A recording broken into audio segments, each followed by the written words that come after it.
Que alegria começar mais um programa Força de Deus. Seja bem-vindo, você que nos acompanha pela TV Século XXI, você que nos acompanha pelo canal do YouTube Frei Gilson Som do Monte ou pelo canal do YouTube de Dom José Francisco Falcão.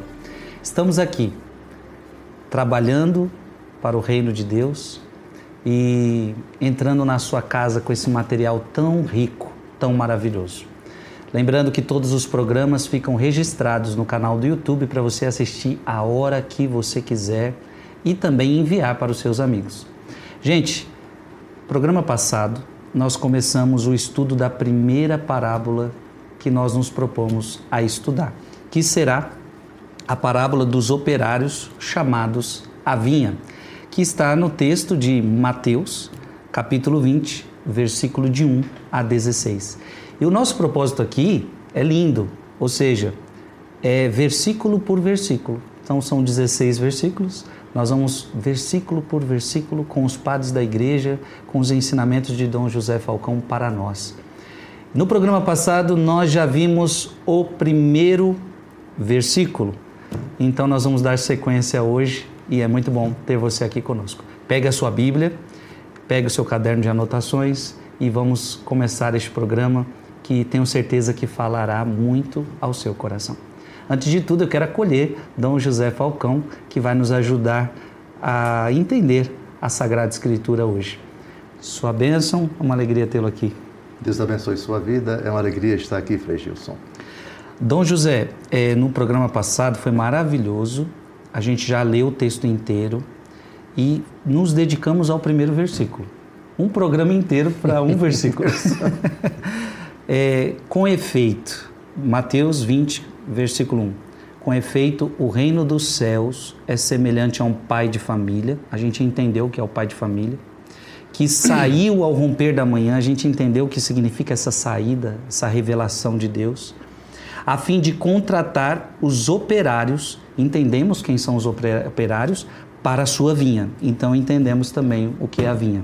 Então olha que legal, já está tudo claro para nós o que significam todas essas realidades. Antes de a gente passar para o versículo 2, Dom José, coisa que nós não tratamos no programa anterior, porque a parábola começa, o reino dos céus é semelhante. Então, tudo que nós vamos aprender agora é uma parábola querendo nos ensinar o que é o reino dos céus? Sim, uma realidade misteriosa e por ser um mistério, ela é descrita nessa linguagem cifrada. Um mistério que para falar dele, Cristo utiliza palavras misteriosas, palavras de comparação, palavras metafóricas, parábolas. Esse é o gênero, a forma literária, ou gênero, como queira, chamada parábola. Reino dos céus é semelhante a reino de Deus, ou reino de Cristo. Essa categoria Jesus colocou no Pai Nosso. Sim. Venha a nós o vosso reino. Em que consiste o reino? Uma imagem tirada da experiência humana, não é? Você tem o rei de Israel, o rei de Babilônia, o rei da Pérsia, o rei de Roma, o rei...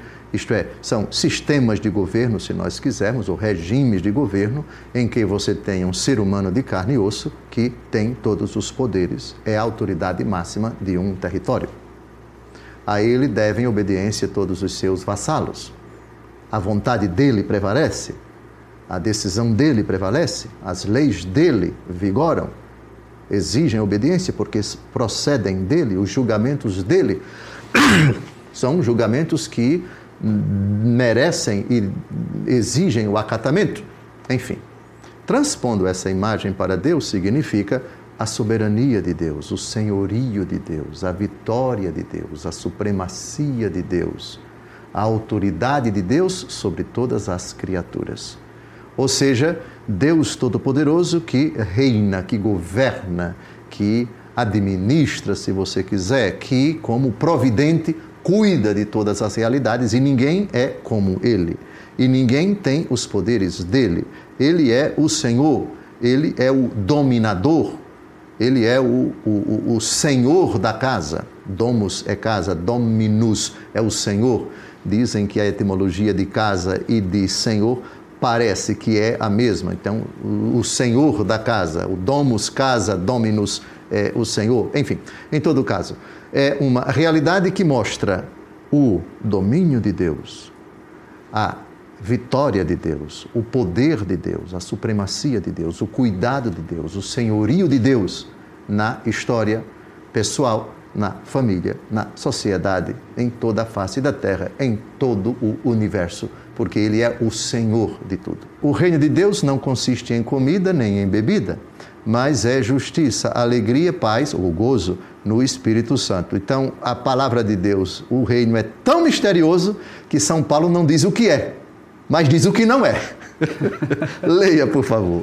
O reino de Deus não é comida nem bebida, mas justiça, paz e gozo no Espírito Santo. Então veja, quando Jesus diz, meu reino não é deste mundo, ao mau caráter que lhe perguntou se ele era rei, e Jesus confirmou que era rei, não é deste mundo. Os critérios dos reinos deste mundo, comida, bebida, IDH, alto salário, país desenvolvido, tecnologia, etc. Para Jesus, nada. Isso não tem nada a ver de reino. Agora, o reino tem outros critérios. Não é comida nem bebida. Portanto, não é cidade desenvolvida, país rico com PIB alto, com fatura tanto, é um país rico, etc. Isso não tem nada a ver com o reino de Deus. Não é isso. É outra coisa. É justiça, é alegria, gozo. São os valores espirituais. Tanto é que Jesus diz, o reino de Deus está entre vós. Outra tradução, está dentro de vós. Então, são critérios a partir de dentro. Cristo reina em mim. Cristo reina na minha casa quando nós nos dobramos diante do Senhor, somos fiéis a Ele, somos obedientes a Ele. O reino de Deus, as obras do Espírito, como diz o apóstolo Paulo na carta aos Gálatas, não é? É alegria, é júbilo, é conversão, é vida nova, etc. Aí são os sinais do reino dos céus. Isso é uma realidade misteriosa. Tanto é que, para falar do reino, ele utiliza, vamos ver, a parábola do grão de mostarda.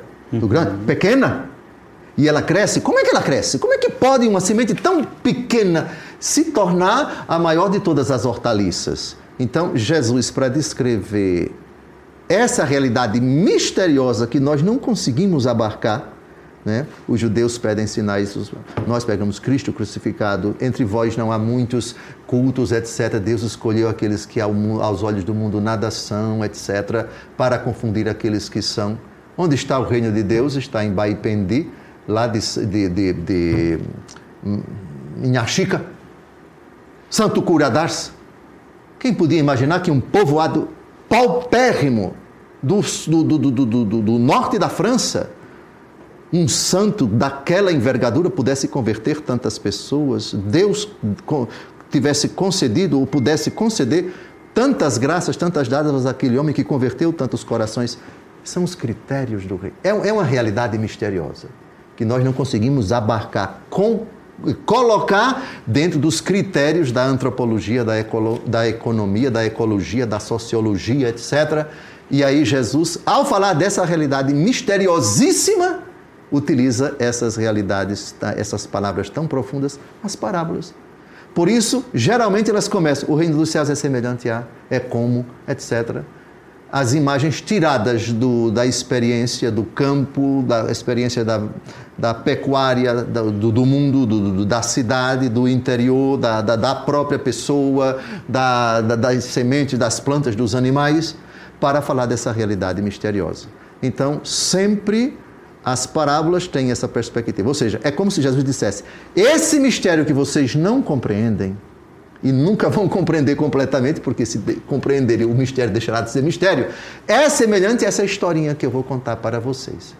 E a história é simples, mas profunda, e que precisa de cuidado, e geralmente o cuidado está na própria Bíblia, na própria pregação de Jesus, nas cartas dos apóstolos, no Antigo Testamento, no Novo Testamento e na tradição da igreja, para a gente compreender essa riqueza. E nunca a gente vai esgotar completamente, porque é sempre um mistério insondável. Você intuiu uma coisa com Santo Agostinho, isso não significa dizer que a parábola está completamente explicada. Santo Agostinho deu uma intuição, apontou um caminho. Mas tem também São Gregório Magno, tem São Gregório de Nissa, tem São Basílio, tem Orígenes e assim por diante. E nisso consiste a riqueza. Está aí uma prova na tradição da Igreja de que tantas interpretações, nunca uma contradisse outra, todas elas nos trazem elementos novos, porque são chaves de leituras diferentes, e sempre a palavra continua um mistério. Que coisa insondável! O que é que Jesus quer dizer com isso? Essa é a beleza das parábolas. Muito bom. Vamos para o segundo versículo da parábola em questão. Parábola dos operários da vinha. Leia aí comigo na sua Bíblia, Mateus capítulo 20, versículo 2. Ajustou com eles um denário por dia e enviou-os para a sua vinha. A pergunta, que é a mesma que eu fiz no programa anterior: qual é a obra dos operários? Foram contratados para quê? Pergunta da mais alta relevância. Obviamente que a gente, num primeiro momento, vai responder: trabalhar na vinha, trabalhar na plantação de uva. E a plantação de uva significa cuidar da uva, cuidar da planta e cuidar de todas as plantas, e cuidar do terreno onde as plantas estão plantadas, estão lá, não é? Lembra da imagem de Isaías capítulo 5, não é? A vinha do Senhor é a casa de Israel, Deus Todo-Poderoso cercou com uma sebe, colocou uma torre, fez o lagar, etc, etc, etc. Claro que é uma imagem que não pode ser interpretada ao pé da letra. E o próprio texto de Isaías capítulo 5 diz que Deus Todo-Poderoso, a vinha do Senhor é a casa de Israel. A vinha é Israel e o dono da vinha é Javé, o Deus de Abraão, de Isaque e de Jacó. Claro, e aí se faz uma transposição. Ele cuidou, dedicou todo o carinho a Israel, esperava uvas, mas vieram agraços e assim por diante. O que mais eu poderia ter feito? Pela minha vinha, lamenta-se o Senhor Deus e tal, ele vai tirar a sebe e vai entregar essa plantação para as pessoas, vai haver uma devastação e assim por diante. Aquela imagem de Isaías capítulo 5. Sim. Depois a gente tem que ir para João capítulo 15. Eu sou a videira, meu pai é o agricultor. Aquele que permanece em mim, esse dá muitos frutos. Muito bem. Então, a resposta à pergunta do Frei Gilson está nos lábios do próprio Jesus. Vão trabalhar, ou seja, vocês têm que produzir obras. Vocês têm que trabalhar. Né? Operário vem de opus. Opus é obra, sabia? Operário. A etimologia de operário é opus. Aquele que opera, aquele que obra, aquele que realiza. Uma obra, aquele que trabalha. E qual é a obra que dos lábios de Jesus saiu como um recado direto? O trabalho de vocês nesta terra, o trabalho de vocês nesta terra é um só. Com essa frase, Frei Gilson, de João 6, de 28 a 29, vá abrindo aí a sua Bíblia, com essa frase, nós já temos a resposta. A pergunta do Frei Gilson. Por favor, João capítulo 6, versículos de 28 a 29.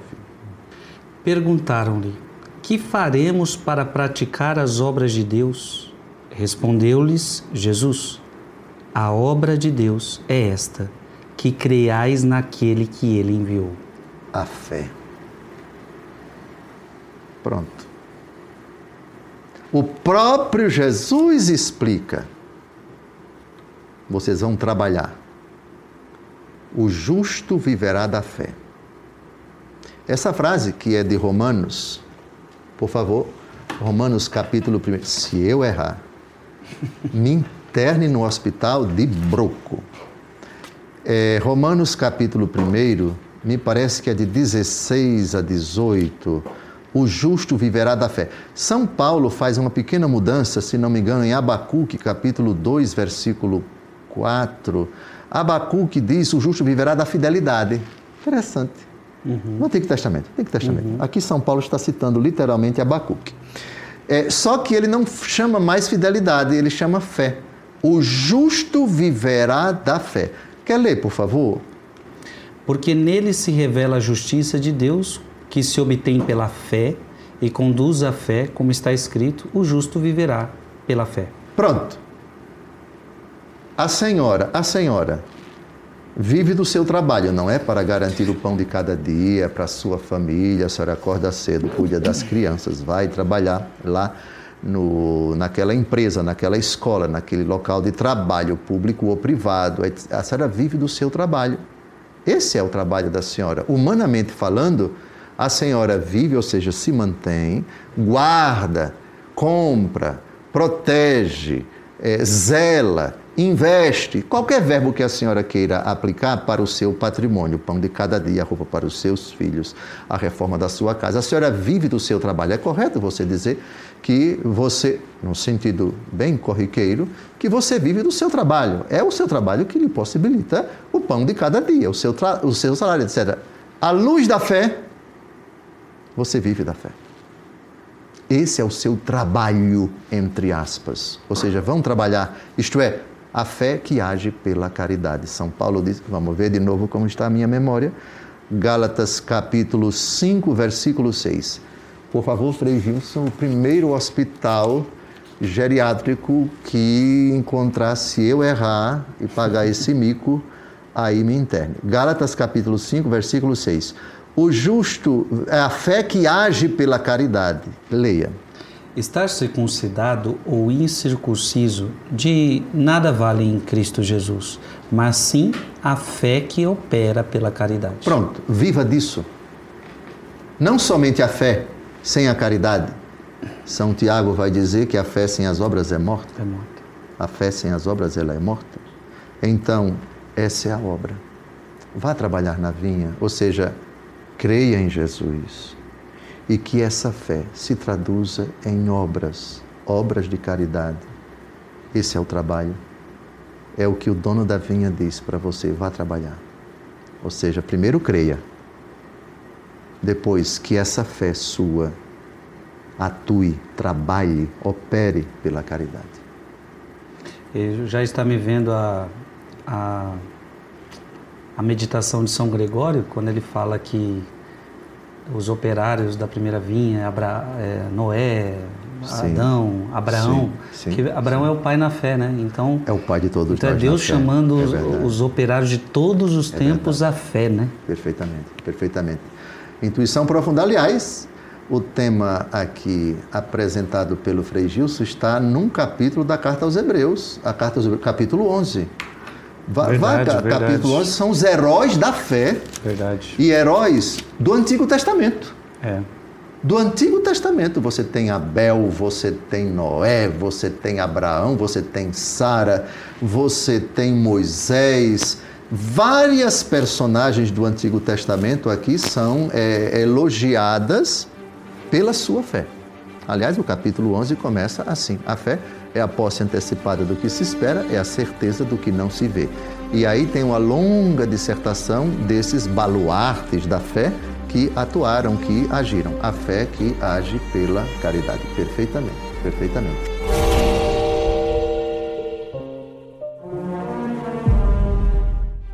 Estamos de volta ao programa Força de Deus e é uma alegria imensa ter aqui você conosco.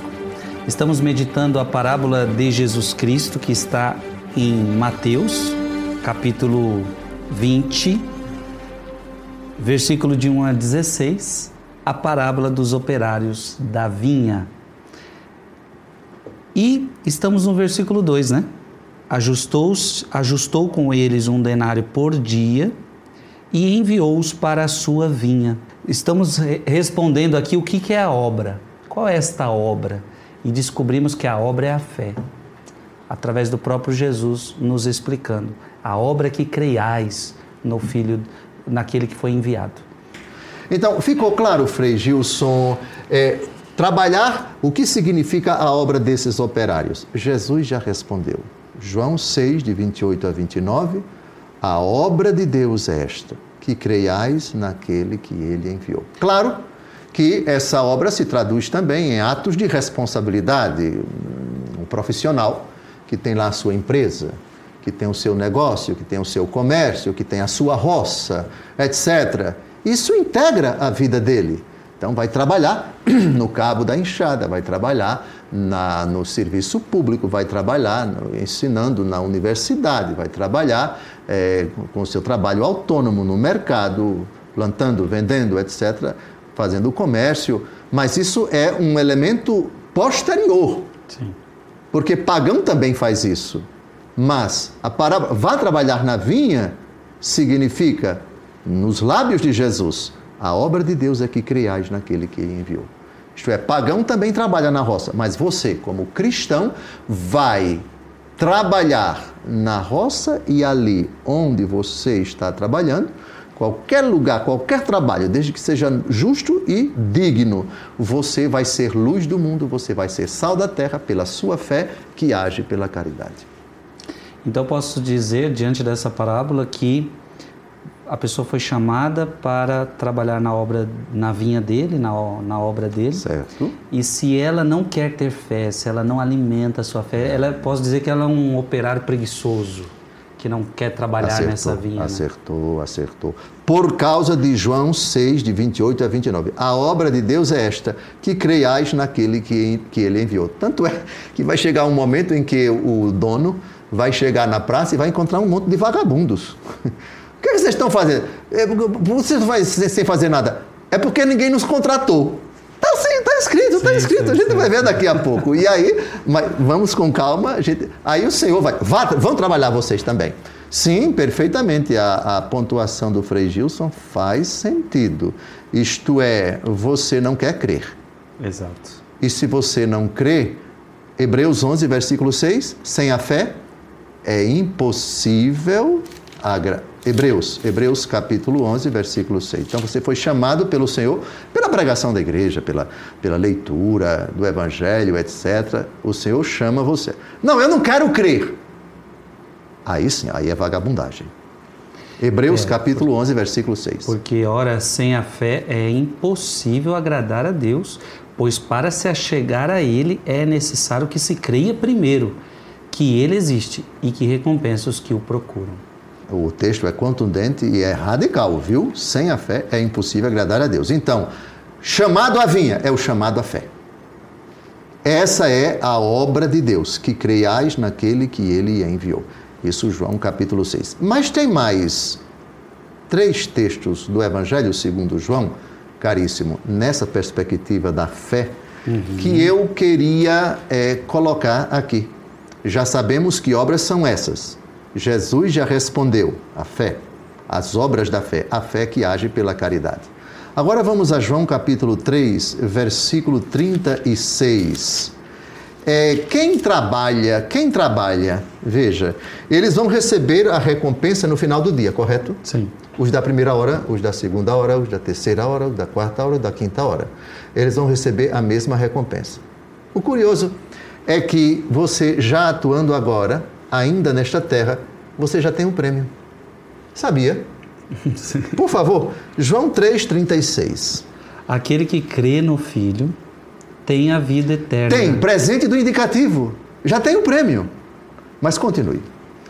Quem não crê no Filho não verá a vida, mas sobre ele pesa a ira de Deus. Pronto. Então, quem crê, e essa é a obra, você já tem um prêmio. Mas você tem um prêmio em penhor. O que é o penhor? Eu nunca fiz isso, mas tem pessoas que vão a determinados bancos, elas estão tão endividadas, né? Aí tem uma determinada coisa de valor. Esse aqui não vale muita coisa não, viu?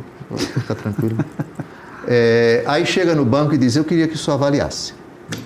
Aí o rapaz do banco lá faz uma avaliação, né? Aí diz, olha, isso aqui vale tanto. Aí diz, então eu queria empenhar ou penhorar esse bem e você me empresta um dinheiro. Lógico que o dinheiro que vai ser emprestado vai ser bem menor do que ele, do que o valor desse. Aí ele dá o dinheiro. E você tem um prazo para devolver aquele dinheiro. Se você não devolver, isso aqui fica para o banco. Aham. Sabia disso? Sim. O céu já temos o penhor da vida eterna. E o penhor é exatamente isso. Quem crê, a fé já me traz o penhor, eu já tenho antecipadamente. Isto é, o banco já tem antecipadamente essa realidade. Se você devolver o dinheiro que você tomou emprestado, o banco devolve para você. Se não, isso aqui fica para o banco e ponto final. Mais ou menos isso, não é? Nossa vida já foi penhorada. Pela fé, nós já temos a vida eterna em penhor. Podemos perder. Como você, quando deixa o relógio no banco, você pode perdê-lo. Pelo pecado mortal, já temos a vida eterna pela fé e pelo batismo. Tem a vida eterna, mas você pode perder essa vida eterna. E essa palavra penhor, ela era muito cara para São Paulo.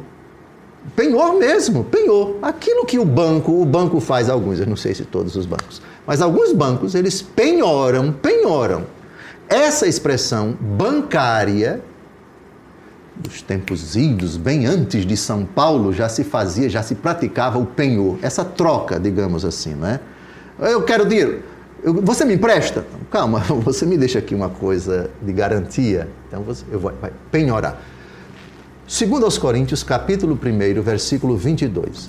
2 aos Coríntios, capítulo 1, versículo 22.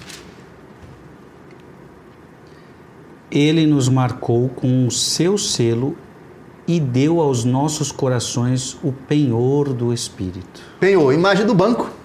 Penhor do Espírito.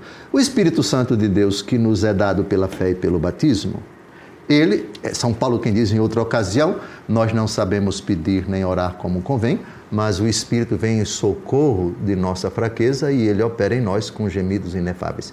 E é o Espírito Santo quem conhece as profundezas de Deus. Aqui está o penhor. Você já tem uma antecipação da vida eterna em você. Sabe qual é? O Espírito Santo de Deus que lhe foi dado pela fé e pelo batismo. É uma imagem belíssima essa do penhor. Então, eu já fui penhorado, eu já pertenço ao céu, né? São Paulo vai dizer em Colossenses, capítulo 3, versículos de 1 a 3, buscai as coisas do alto, vós morrestes, e a vossa vida está escondida com Cristo em Deus. Olha que bonito. Ou seja, você já pertence ao céu. Você já é...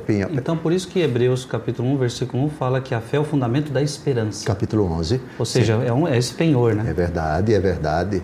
Você é a certeza de que existe aquilo que não se vê. Pela fé, você já pertence à eternidade. São Paulo diz, na carta aos Gálatas e também aos Efésios, sobretudo capítulo 2, vós sois cidadãos do céu. Nós estamos aqui de passagem. Já fomos penhorados, nossa vida está escondida com Cristo em Deus. É verdade que penhor, atenção, penhor é algo que a gente pode perder. Né? Tanto você, quando deixa penhorado o objeto de valor no banco, você pode ir lá e pegar de volta, como também, não tendo condições de pagar, você pode perder para sempre. Aliás, é um contrato, parece que você assina com um banco, né? Você deixa o objeto, é fotografado, é filmado, o valor ali e tal, você concorda, recebe o dinheiro e tem um prazo para você devolver o dinheiro, para poder pegar o objeto. E você pode perdê-lo para sempre. O Espírito Santo nos foi dado pela fé e pelo batismo, mas isso não significa dizer que eu já tenho um lugar certo, com certeza de fé no céu. Eu posso perder essa realidade que eu já tenho em penhor agora. O Senhor pode tirar essa realidade. Lembra e dizer, né, tirai este talento dele e dai a quem tem 10, a quem produz. Lembra disso? Que vamos estudar, né? Exatamente. Então, a imagem do penhor, ela é bonita, você já tem, mas você pode perder. O Senhor que já deu para você, pela fé, a vida eterna, pelo pecado mortal, me dê de volta. É assustador. Assustadora a imagem do penhor, sabia? Mas vamos a outra, porque susto pouco não é muito bom, não. Temos que nos assustar, é mais. A Bíblia tem que nos assustar, por favor. Efésios, capítulo 1, versículos de 13 a 14. Nele também vós, depois de terdes ouvido a palavra da verdade, o evangelho de vossa salvação, no qual tendes crido, fostes selados com o Espírito Santo que fora prometido. Atenção agora, olha o susto. Que é o penhor da nossa herança, enquanto esperamos a completa redenção daqueles que Deus adquiriu para o louvor da sua glória. Espírito Santo é o penhor da glória. Não, você já tem a vida eterna? Tenho. Porque Jesus disse que quem crê tem a vida eterna. Também a Eucaristia. A Eucaristia é penhor de eternidade, sabia? Quem come a minha carne e bebe o meu sangue tem a vida eterna. É no presente. Eucaristia, penhor da vida eterna. Espírito Santo de Deus, penhor da vida eterna. Agora, cuidado com a palavra penhor. O Senhor deixou isso para nós. Ele penhorou, Deus penhorou. Não fomos nós que penhoramos. Deus nos deu a vida eterna, penhorou a vida eterna e disse, tome, já é de vocês. Agora, pelo pecado mortal, me dê de volta. Não é assustador? Você perde o acesso, perde o direito. Perde o direito, sim. Por própria culpa, por própria escolha. É verdade, é verdade. Então, essa imagem do penhor me assusta. Ou seja, você teve essa riqueza, você teve a possibilidade. Eu dei para você esse presente, eu dei a fé para você, eu dei o Espírito Santo para você. Penhor, de novo, versículo 14, penhor da nossa herança. A herança é o céu, a herança é o céu. Então Deus chega para você e diz, eu vou penhorar, eu vou dar algo precioso para você, a vida eterna.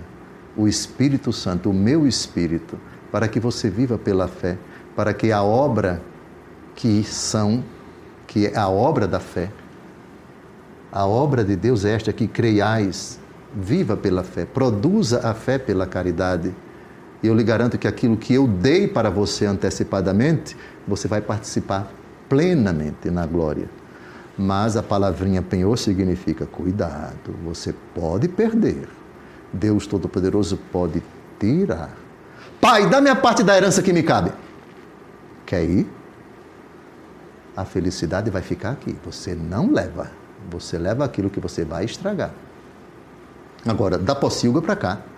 Se você quiser de novo, a minha casa, eu vou penhorar a minha casa, dando para você essa felicidade. Anel no dedo, sandália aos pés, roupa nova e o vitelo que mandarei matar para a festa começar. Essa imagem me assusta tremendamente, a imagem do penhor. Demais. Sim. Eu fiquei pensando que essa será a grande dor do inferno, porque sim.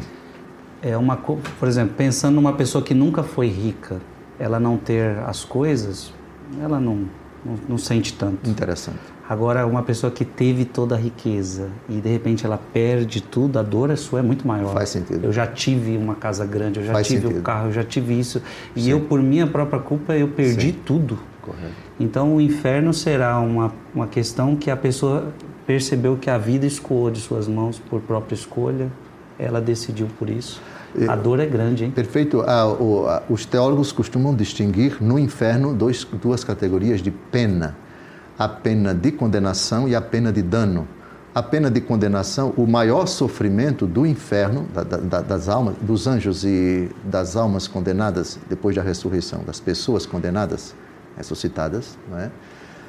A pena de condenação vem dessa frase de Jesus: apartai-vos de mim, malditos.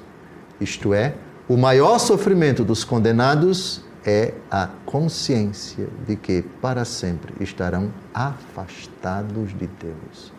Não contemplarão Deus face a face, que é a suma felicidade, o sumo bem, a suma alegria, a suma riqueza e assim por diante. Esse é o principal dano. Não é? E isso provoca nele um sofrimento tremendo que jamais acabará, um ódio contra Deus também. E aí a segunda categoria de danos, de pena, a pena de dano, isto é, o sofrimento decorrente daquilo, fogo do inferno. fogo e ranger de dentes, né? Choro e ranger de dentes. Decorrente da consciência também, aí entra isso que Vossa Reverendíssima acabou de dizer, né? A raiva, o ódio, a lembrança amargurada, mas não arrependida, de ter desperdiçado o seu tempo, de ter usado mal os dons e os talentos que Deus lhe deu, de ter sido chamado à conversão e não quis, de ter sido exortado ao arrependimento e não aceitou, de ter percebido o mal que você causou às pessoas com aquele pecado, com aquela maldade, com aquela perversidade, com aqueles pensamentos impuros, com aquela decisão, com aquela postura que trouxe sofrimento, angústia e aflição para as pessoas. Mas eu acho que eu divaguei um pouquinho, que estamos tratando dos trabalhadores da vinha. Eles vão ser recompensados. Mas um tema puxa outro e é ele que me provoca e fica disparando aqui e eu fico sem ter que me defender. Mas voltemos, mas foi bom, Dom José. Estamos entendendo, é a parábola que nos leva a todas essas realidades já.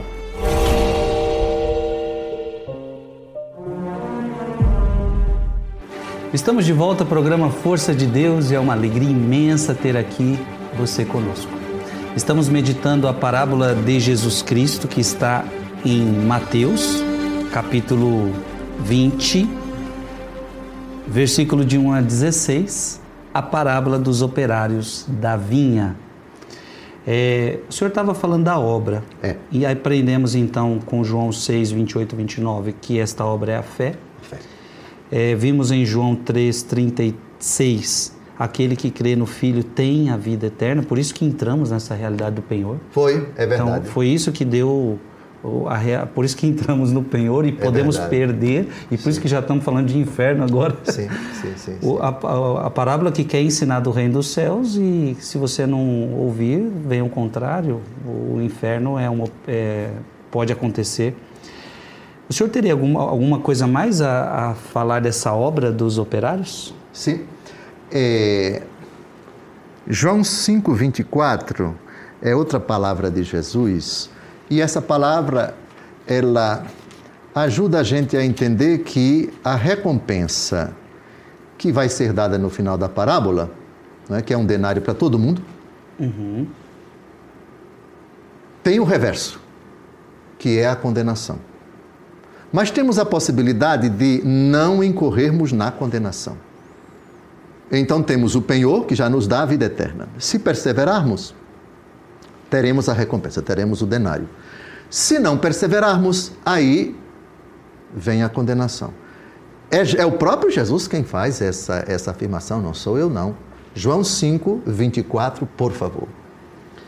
Em verdade vos digo, quem ouve a minha palavra e crê naquele que me enviou, tem a vida eterna. E não incorre na condenação, mas passou da morte para a vida. Pronto. O verbo está no presente. Tem a vida eterna. Quem ouve a palavra e crê. Ouvir e crer. Crendo, você está obrando. João 6, de 28 a 29. A obra de Deus é esta que creiais. Pronto. Esses são os trabalhadores da vinha. A fé. Se você obra pela fé, a fé que age pela caridade, Gálatas capítulo 5, versículo 6, você já tem a vida eterna. Não incorre na condenação, ou seja, a recompensa é certa.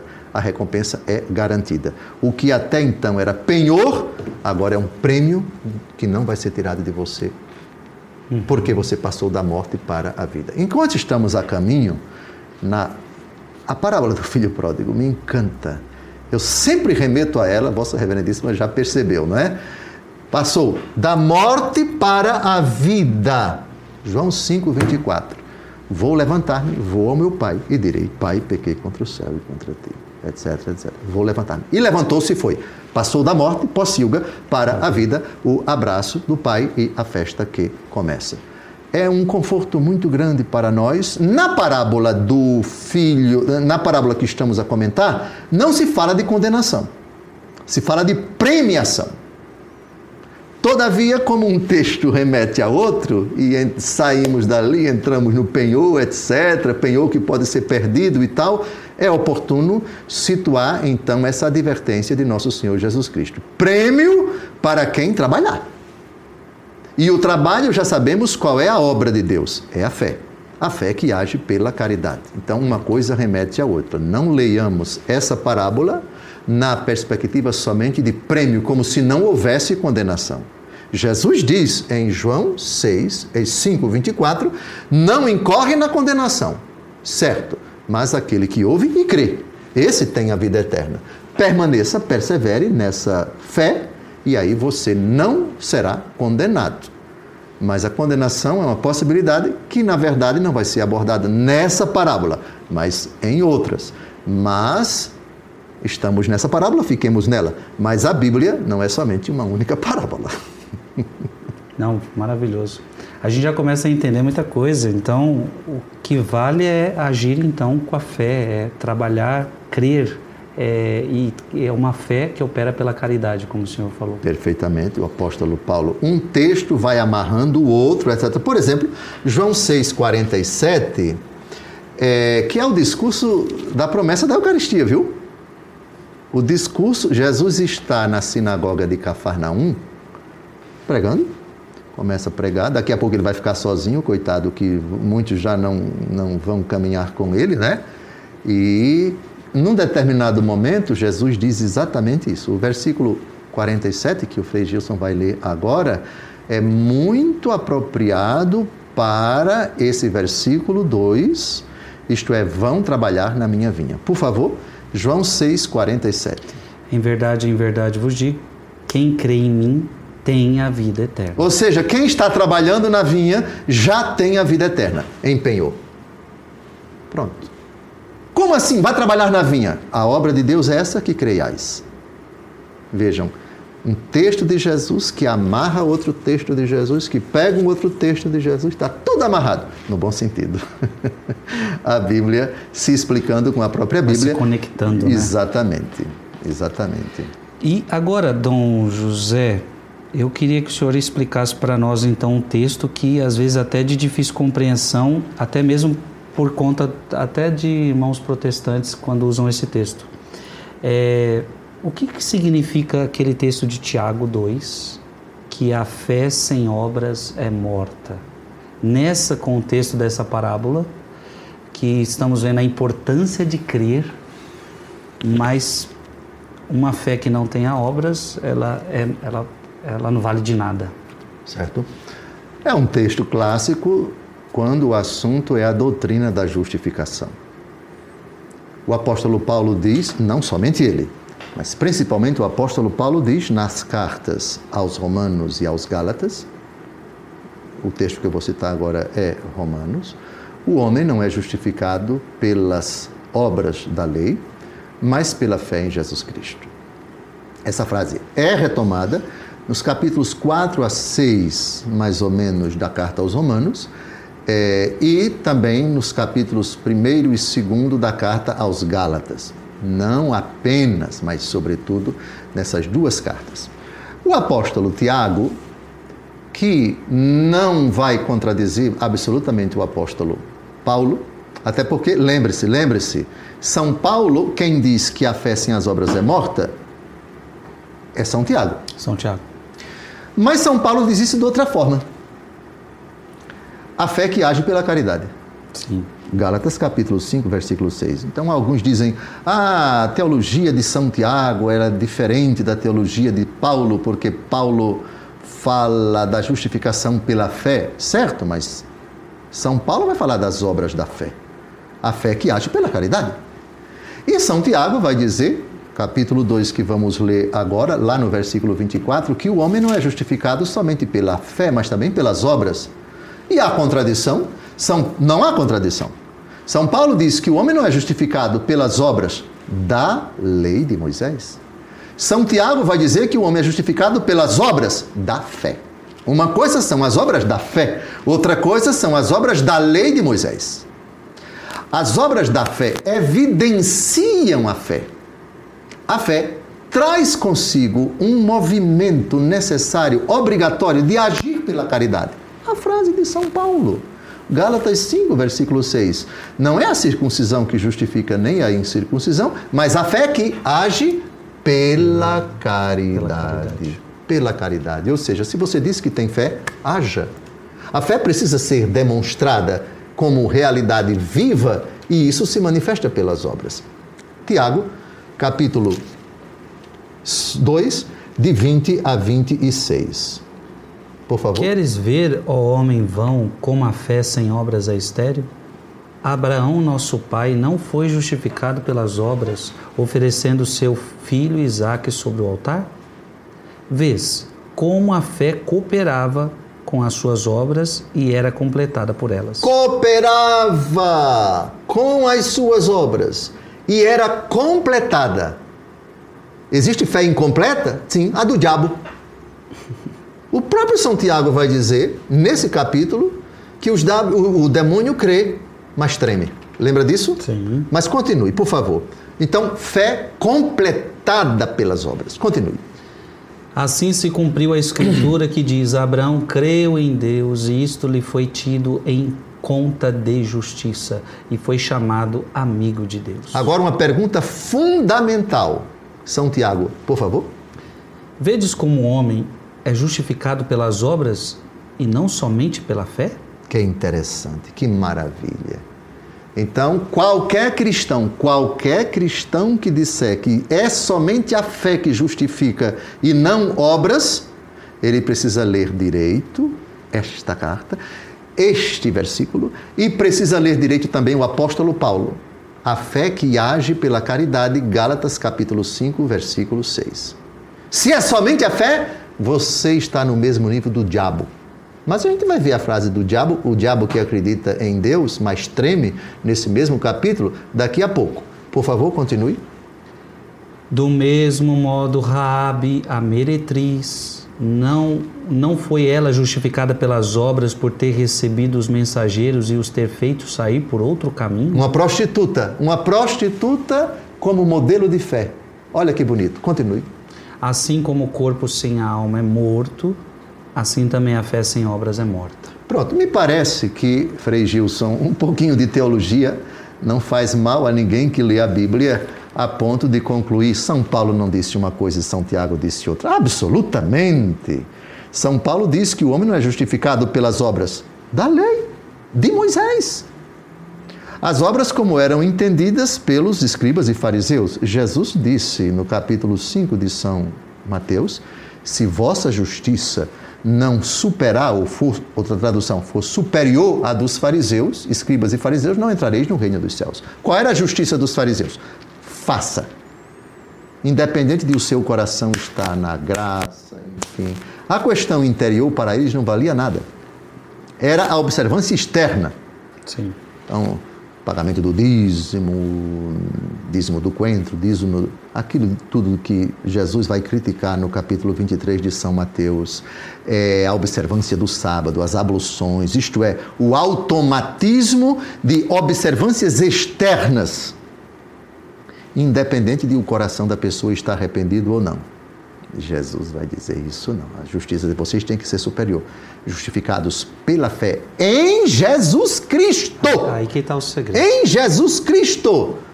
Eu não creio apenas no Deus de Abraão, de Isaque e de Jacó, parando no livro de Malaquias. Não. Creio no Deus de Abraão, de Isaque e de Jacó, que é o único Deus, o Deus do Antigo e do Novo Testamento, que se revelou em Jesus Cristo. É a fé no Senhor Jesus. É essa fé dada a mim gratuitamente. Pela fé em Jesus, Ele gratuitamente me redime, me salva, me purifica, me justifica. E isso não é mérito do homem, é dom de Deus. Porém, ao me justificar, eu me sinto impelido a agir, não praticando as obras da lei de Moisés, aquelas exteriores, mas as obras que decorrem da própria fé. Ou seja, não é a lei pela lei. A lei pela lei não Disse salva. tudo? Sim. Por exemplo, eu pego os 10 mandamentos. Eu vou viver a castidade por causa de Cristo. O segredo é Cristo. Eu vou fazer tudo por causa dele. Por amor a Cristo, a liturgia da igreja é ótima. Por Cristo, com Cristo e em Cristo, para a glória dele, por causa dele, em nome dele, com a graça dele, com a misericórdia dele e para a maior honra e glória dele. Pronto. Gente, muito bom. Estamos apenas no segundo versículo dessa parábola e o programa passado foi o programa inteiro para um versículo e mais um programa com um único versículo. Mas não temos pressa, porque imagina a gente ir rápido demais e não teríamos visto toda essa realidade. Então a ideia aqui é aprofundar, que é isso que a gente estava precisando, é por isso que a gente ansiava por esse programa, porque é um programa de aprofundamento, que se fosse só uma leitura rápida, vazia, não valeria a pena.